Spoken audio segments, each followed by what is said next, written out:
दुनिया भर के लोगों को जोड़ने का एक प्लेटफॉर्म लिंक्डइन, जिस पे शायद आप भी होंगे, उसी के senior vice president head of engineering मोहक श्रॉफ आज हमारे साथ है, जो ईबे के बॉक्स में भी है। तो आज मोहक श्रॉफ जी से बात करेंगे उनकी ज़िंदगी के बारे में, उनकी निजी ज़िंदगी के बारे में, उनकी आध्यात्मिक जर्नी के बारे में सबसे बात करेंगे। तो मोहक श्रॉफ जी, आपका दूरदर्शन में बहुत बहुत स्वागत है।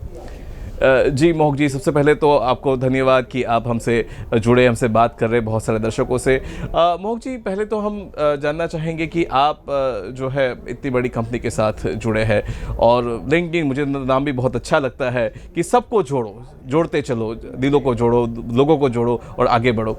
तो ये जोड़ने वाला जो आदमी है मोहक जी, आप जो है जहाँ बैठे हैं, हमें बहुत ही गौरव है इस बात का। लेकिन बताइए कि आपका ये जो जुड़ाव है इस क्षेत्र के साथ कैसे हुआ, आपकी जड़ें कहाँ पर है, आपके मूल कहाँ पर है, वो थोड़ा बताइए।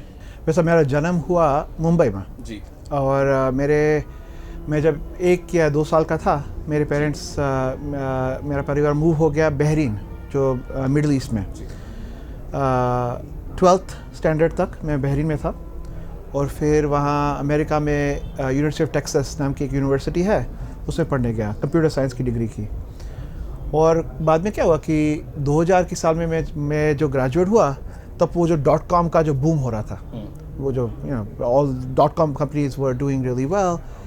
तो फिर एक .com कंपनी वहाँ, उसका नाम था अरीबा नाम की कंपनी थी, उसमें मैंने जॉब लिया। लेकिन क्या हुआ कि .com बूम के बाद .com बस्ट भी हुआ था 2000 की साल में। तो उस बस्ट में मेरी जो कंपनी थी उसको बहुत ज़्यादा उसका डिफ्लेशन हो गया, उसकी स्टॉक प्राइस बहुत नीचे आ गई, ऐसा हुआ। लेकिन मैं वैसे भी उस कंपनी में 8 साल तक रहा। फिर बाद में मैं सोचा कि अब कुछ चेंज करें, और तब लिंक्डइन नाम की कंपनी थी, यंग थी, 5 साल ही पुरानी थी। 2003 में उसका फाउंडिंग हुआ, ये 2008 की साल की बात है। तो मैंने उसमें अप्लाई किया, इंटरव्यू दी और ऑफ़र आया था। वैसे एक इंटरेस्टिंग स्टोरी है उसका, प्रमुख स्वामी महाराज के साथ का ही, कि वो जो ऑफ़र आया था, मैंने देखा तो अब मैंने इंटरव्यू में बहुत अच्छा नहीं किया था, ठीक ही किया था। तो ऑफ़र भी ऐसे ही ठीक ही आया था कि तब जो मेरा जो सैलरी था उससे कम सैलरी दिया, मेरा जो टाइटल था उससे नीची उन्होंने टाइटल दी। फिर भी मुझे लगा कि अब मेरा कॉन्फिडेंस बहुत है नहीं, ऐसी ठीक ही कंपनी में काम कर रहा हूँ, इतनी अच्छी कंपनी, आगे जाके उसके बहुत प्रॉस्पेक्ट्स है, आगे बहुत बढ़ सकती है कंपनी, तो उसमें मुझे लेना चाहिए। लेकिन मैंने सोचा कि मेरे गुरु है प्रमुख स्वामी महाराज, उनको एक बार पूछ लेते हैं कि ऐसी ऑफ़र आई, मैं क्या करूं। तो प्रमुख स्वामी महाराज को पूछा कि स्वामी जी आप क्या कहते हैं, आपका क्या मार्गदर्शन है, मैं क्या करूं। प्रमुख स्वामी महाराज ने सब सुना और कहा कि देखो, इस ऑफ़र ये जो ऑफ़र आया, ये तुम्हें शोभाता नहीं। तुम्हारा पोजीशन जो है, तुम्हारा कॉन्फिडेंस है बहुत नीचा है अभी, लेकिन ये ऑफ़र है ना, जिससे तुम ये ऑफ़र लेने को तैयार हो, लेकिन तुम्हें इससे ज़्यादा मिलना चाहिए, सब कुछ ज़्यादा मिलना चाहिए, टाइटल ज़्यादा मिलना चाहिए, सैलरी ज़्यादा मिलनी चाहिए। तो अभी ना कह दो कंपनी को। तो मैंने रिक्रूटर जो था उसको नहीं कह दिया कि नहीं लेने वाला हूँ मैं।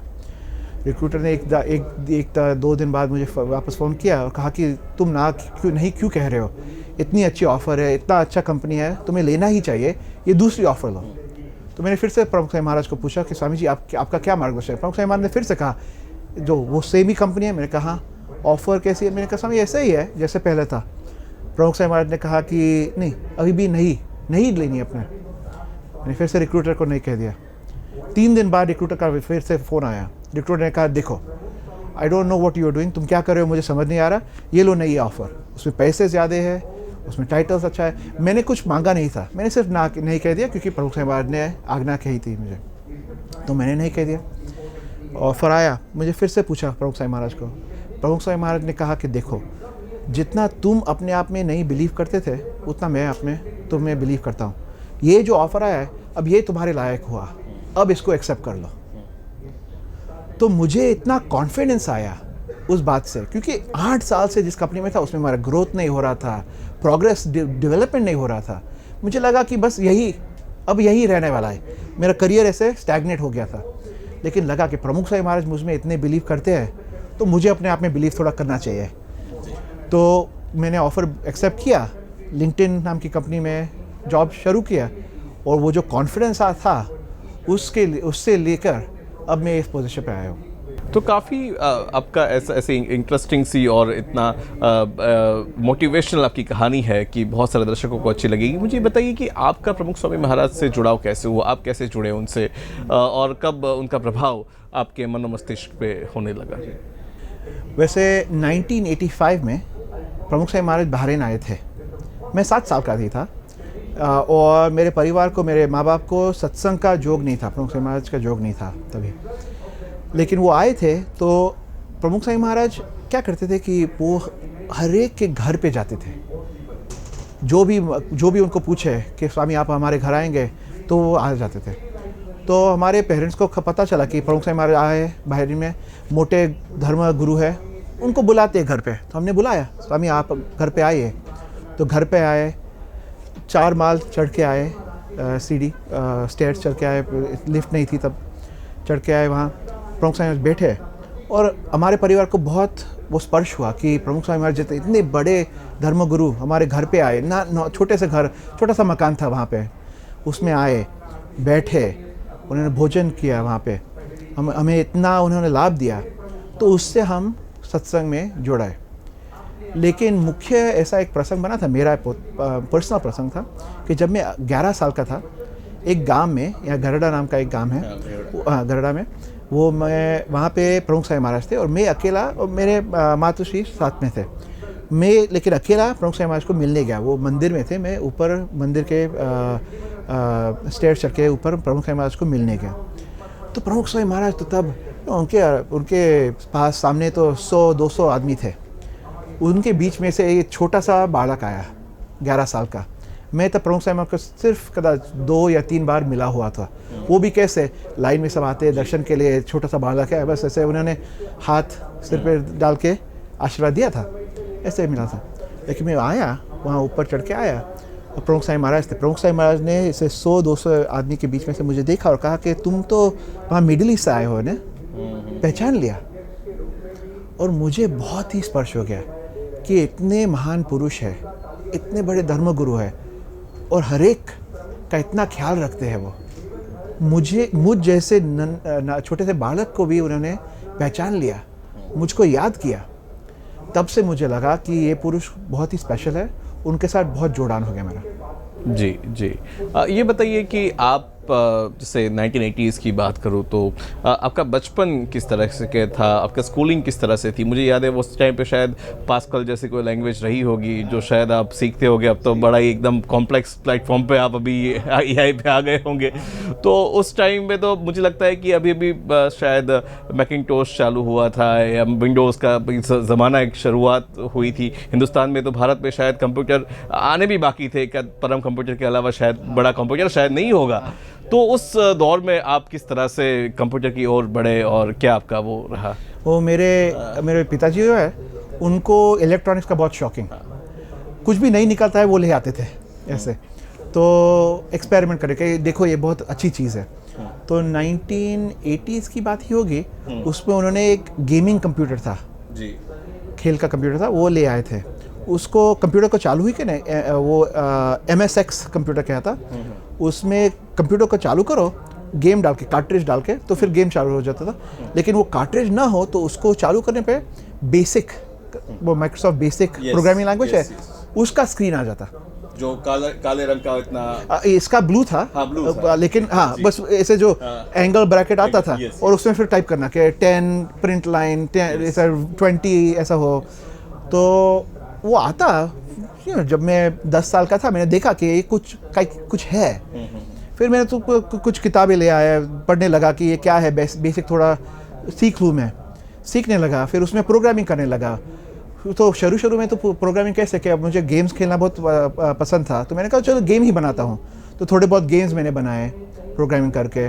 फिर थोड़े बहुत दूसरे प्रकार के प्रोग्राम्स बनाए। कैलकुलेटर मुझे चाहता था, मुझे लगा कि जो कैलकुलेटर होते थे वो ठीक नहीं थे, मुझे जो मेरा यूज़ केस था उसमें नहीं मीट होता था। मैं कहता कि इसमें करता हूँ, तो वैसे बेसिक करने लगा। स्कूल में CBSE बोर्ड था, सेंट्रल बोर्ड अपना, बहरीन में ही। तो CBSE बोर्ड के स्कूल में जाता था मैं। तो फिर 9वें धोरण से मुझे कंप्यूटर साइंस ट्रैक में मैं आ गया था। तो उसमें पास्कल था, जैसे आपने कहा। तो फिर कंप्यूटर साइंस पढ़ने लगा मैं स्कूल में।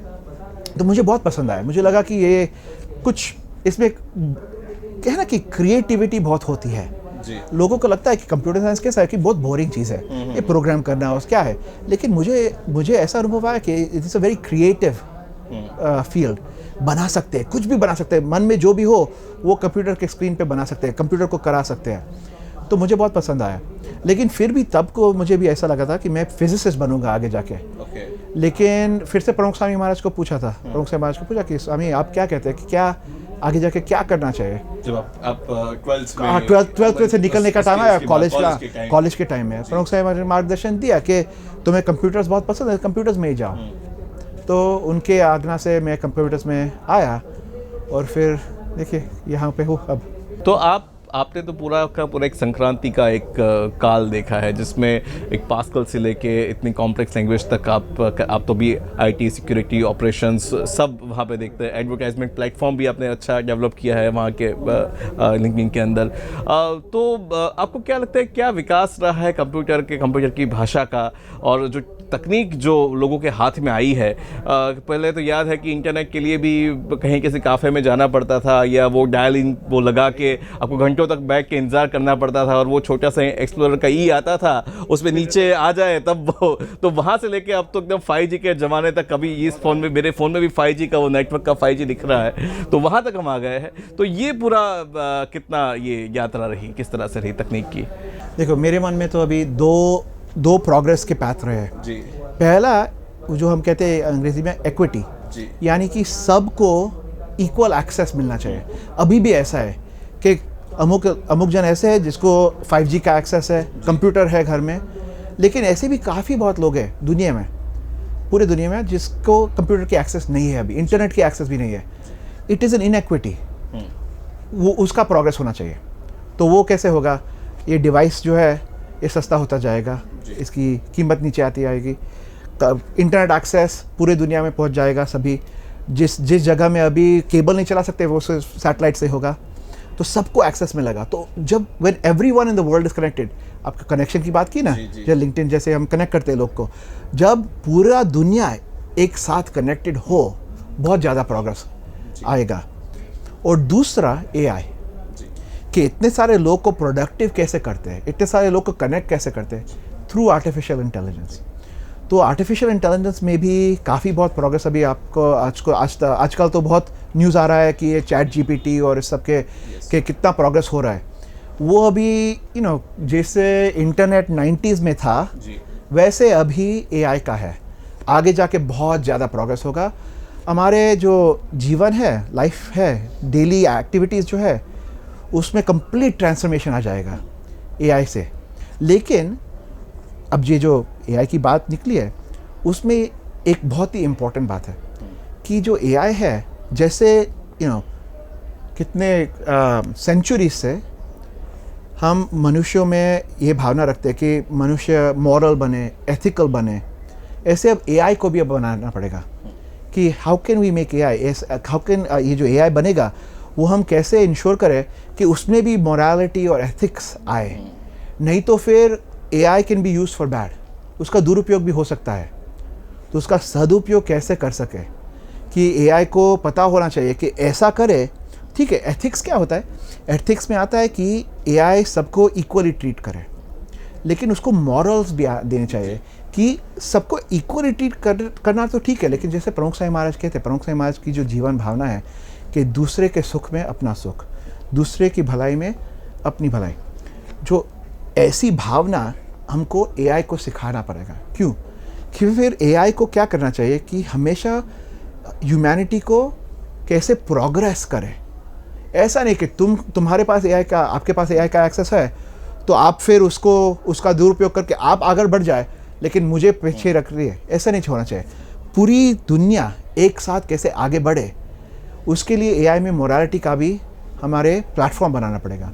तो अभी ऐसे काफ़ी लोग, काफ़ी कंपनीज में ऐसा रिसर्च हो रहा है कि कैसे जो कहते हैं ना कि बहुत सेंचुरीज, मिलेनिया से जो बात है, अपने हिंदू धर्म में हम बात करते हैं कि हमारे जो प्रिंसिपल्स है, कोर प्रिंसिपल्स, कि कैसे जीवन जीना चाहिए, अब वो प्रिंसिपल्स हम एआई में कैसे डाल सकते हैं, उसका रिसर्च हो रहा है। जी, तो आपने बहुत अच्छी बात कही कि जहाँ बुद्धि हो वहाँ विवेक भी होना चाहिए।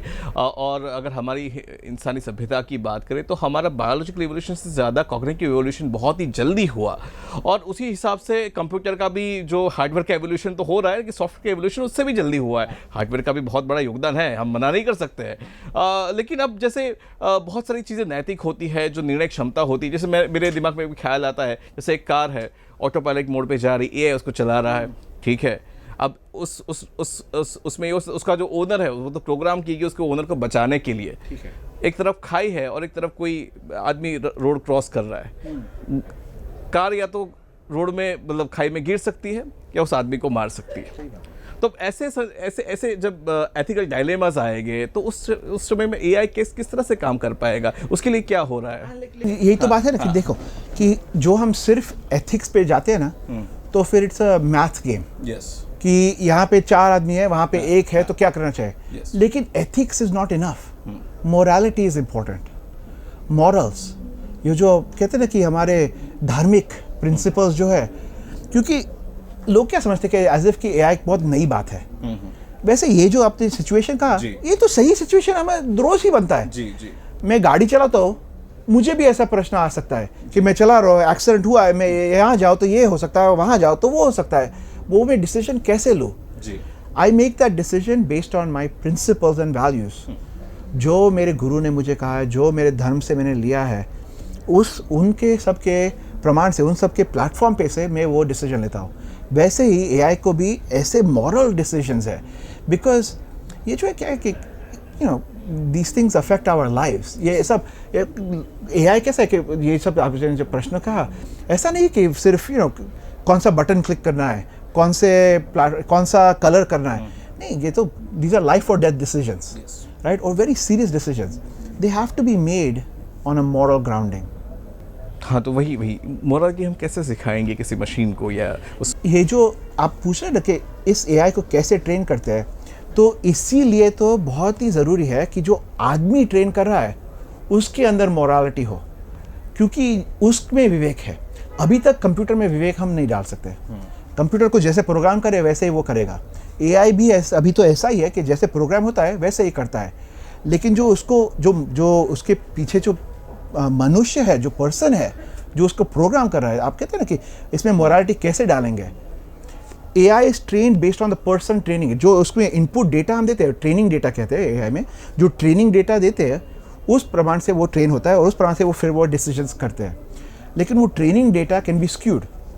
मैं कह सकता हूँ कि ऐसे डिसीजंस अच्छे, ऐसे डिसीजंस बुरे हैं, तो वो अच्छे बुरे का क्लासिफिकेशन तो हम ही करते हैं, पुरुष ही करते हैं।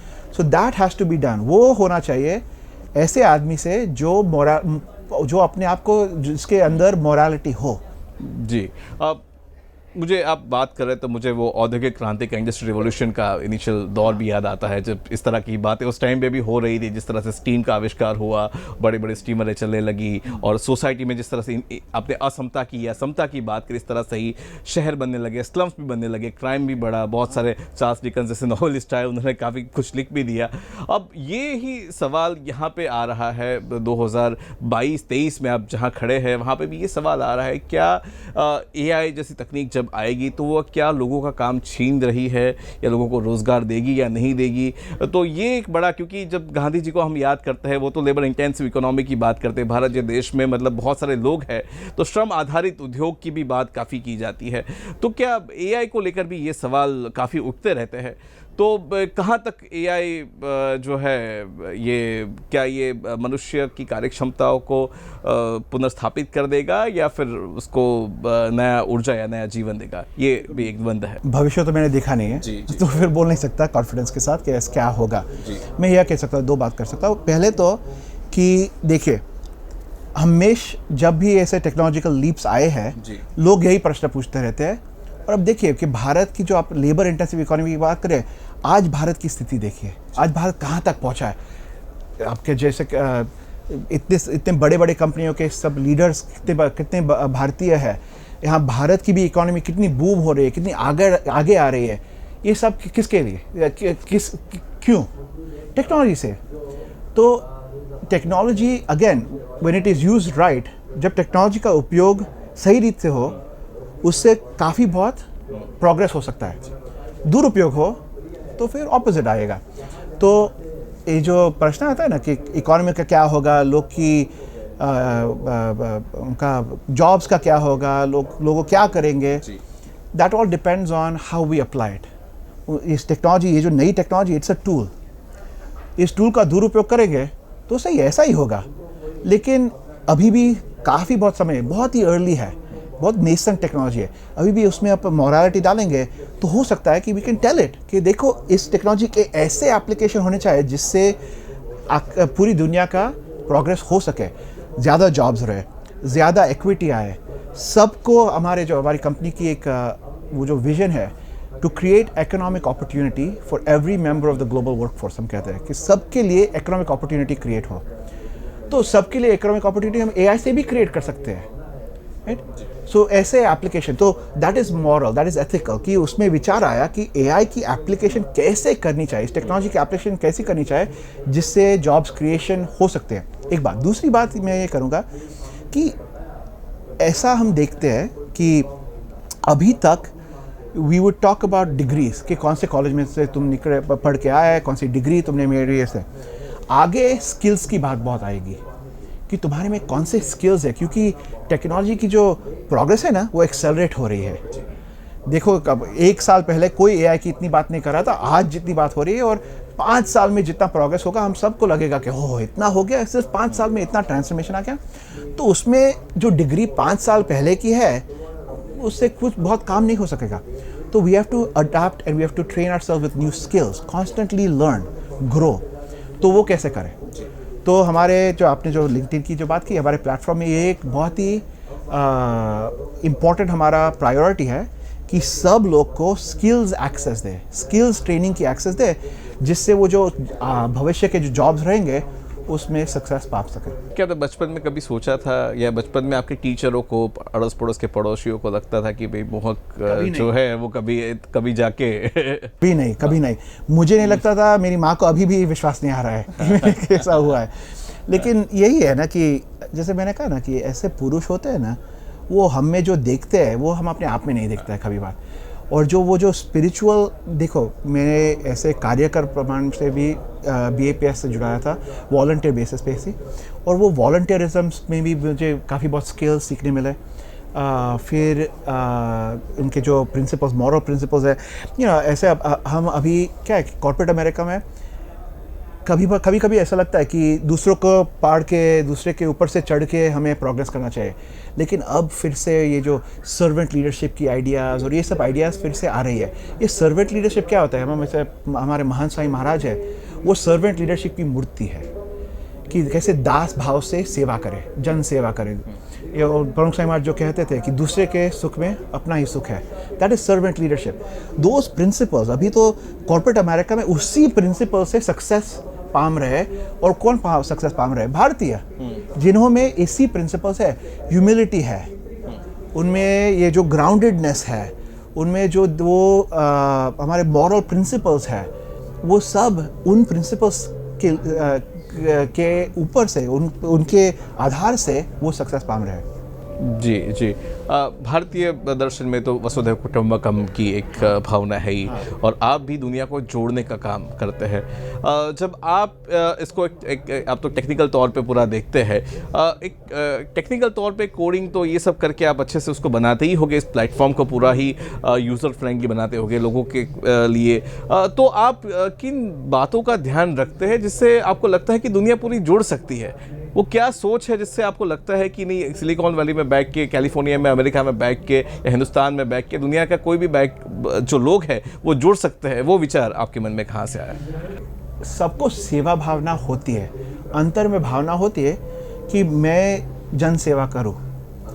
लेकिन क्या होता है कि लोग को पूछने में शर्म आती है कि देखो कि ऐसा कभी नहीं हुआ कि आपको किसी ने पूछा होगा कि आप मुझे कुछ सिखाए और आपको उससे गुस्सा आया, उस पर गुस्सा आया कि तुम मुझे पूछ रहे हो सिखाने को। नहीं, लगता है कि ओह तुम मुझे पूछ रहे हो, कितनी बड़ी बात है, तुम मुझे क्या समझते हो कि तुम मुझे पूछ रहे हो। लेकिन लोग पूछने में शर्माते हैं, तो पहले कि लोग को शर्म को छोड़ देना चाहिए। और दूसरों दूसरा कि लोगों जो सेवा करने में तैयार है, सेवा करने को तैयार है, उनको कहना चाहिए, पूरी दुनिया को कहना चाहिए। तो हमारे प्लेटफॉर्म बने ही ऐसे ही है। लिंक्डइन की जो प्लेटफॉर्म की आपने बात की, वो बना ही ऐसा है कि जब आदमी लिंक्डइन पे प्रोफाइल बनाता है, वो कह सकता है कि मैं क्यों आया हूँ, जॉब शोधने आया हूँ, जॉब देने आया हूँ, जॉब दिलाने आया हूँ। तो उससे लोग कनेक्ट हो। कुछ लोग तो शादी भी कर लेते हैं कुछ भी हो सकता है, काफ़ी बहुत कनेक्शन बनते हैं। लेकिन ये सब कहाँ से कि खबर जब आदमी को पता चले कि ऐसा हो सकता है, ये आदमी है, वो मुझे ऐसे हेल्प कर सकता है, मेरी ऐसी सहायता कर सकता है, फिर मुझे शर्म रखने की हिम्मत आती है। जी। दूसरा मुझे आपसे ये पूछना है, बीइंग अ प्रोग्रामर ऑल्सो, आपको कि 645 मिलियन से ज़्यादा लोग अगर इस प्लेटफॉर्म से अगर कभी जुड़े हैं, आप कोई एक लाइन लिखते हैं कोडिंग में और वो पूरा का पूरा एग्जीक्यूट होता है और उसी दुनिया में बहुत सारे लोग जुड़ने लगते हैं, तो आपको क्या मतलब एक कभी ऐसी भावना आ जाती है कि नहीं, इसका तो जो नायक है वह तो मैं हूँ या मेरा कोड है? आपको कभी उस बुद्धि का अहंकार या फिर ऐसा हो जाता है क्या कभी कि भाई ना, ये तो हमने मेरी रची हुई सृष्टि की एक माया है? नहीं, फिर से वही ना, जो संस्कार मिले हैं ना, महान स्वामी महाराज के जो संस्कार है कि सर्वेंट लीडरशिप। महान स्वामी हमेशा बोलते हैं कि हम दास के दास हैं, कि हमारी बस एक ही इच्छा है कि जन सेवा, दूसरों की सेवा करना है। तो मेरे अंतर में यही बात है कि जो मैं कर रहा हूँ जॉब पे, जो मैं लिंक्डइन में भी कर रहा हूँ, बस वो एक सेवा ही है कि प्रमुख स्वामी महाराज की आज्ञा से, महान स्वामी महाराज की आज्ञा से मैं सेवा ही कर रहा हूँ। और जो वो सब कोड लिखते हैं, जो भी हम रिलीज़ करते हैं, जो भी कुछ दुनिया में अच्छा होता है, बस एक प्रकार से कि अच्छा काम करते हैं। और हमारे कंपनी का एक सेइंग है कि it is possible to do well and do good. हमेशा कंपनी के मन में क्या होता है कि कंपनी को अच्छा करना चाहिए, उसकी स्टॉक ज़्यादा कीमती हो जाए, सबको पैसे ज़्यादा मिले, ठीक है, you want to do well, लेकिन उसके साथ तुम अच्छा काम भी कर सकते हो। Do good, you can do good in the world. तो वी हैव दैट बिलीफ, हमारे मन में ऐसा बिलीफ है कि दोनों एक साथ जुड़ सकते हैं। तो ऐसी कंपनी हम बना रहे हैं, ऐसा मैं अपने आप को बनाने चाह रहा हूँ और ऐसे मैं लीडरशिप करता हूँ। जी, तो बहुत बढ़िया। बस एक आखिरी संदेश जो अगर आप हमारे दर्शक जो देख रहे हैं उनको अगर आप दे, तो क्या इन युवाओं को, दर्शकों को क्या आप संदेश देंगे? भावना अपने जीवन में ले आए कि दूसरों के भलाई में अपनी भलाई है, दूसरों की सुख में अपना सुख है। जब पूरी दुनिया में ऐसी भावना रहेगी ना, पूरी दुनिया का जितना प्रोग्रेस होगा वो हम उसकी उम्मीद भी नहीं कर सकते, उसका इमेजिनेशन ही नहीं कर सकते। जी, तो बहुत बहुत शुक्रिया मोहक जी हमसे बात करने के लिए। और मुझे लगता है कि इससे काफ़ी युवाओं को, काफ़ी लोगों को, काफ़ी दर्शकों को इससे प्रेरणा अवश्य मिलेगी। धन्यवाद जी। तो दर्शकों, ये थे मोहक जी के जो हेड ऑफ इंजीनियरिंग लिंक्डइन के थे और सीनियर वीपी भी है वहाँ पर, जिन्होंने बताया किस तरीके से हम बुद्धि के साथ विवेक को लेकर भी अगर आगे बढ़े तो हम जीवन में उन ऊंचाइयों को पा सकते हैं जहाँ पे हमारे मूल और फूल दोनों बने रहे, हम एक पुष्प की तरह खिले और अपनी सुगंध जो है वो दुनिया भर में फैलाते रहे। लेकिन उचित ये रहेगा कि हम सही आचरण करें, सही विचार करें और नैतिकता रखें। और इसी नैतिकता की बात के साथ प्रमुख स्वामी नगर से इस संवाद का मैं समापन करता हूँ और आशा करता हूँ कि आपको ये कार्यक्रम ज़रूर पसंद आया होगा। नमस्कार।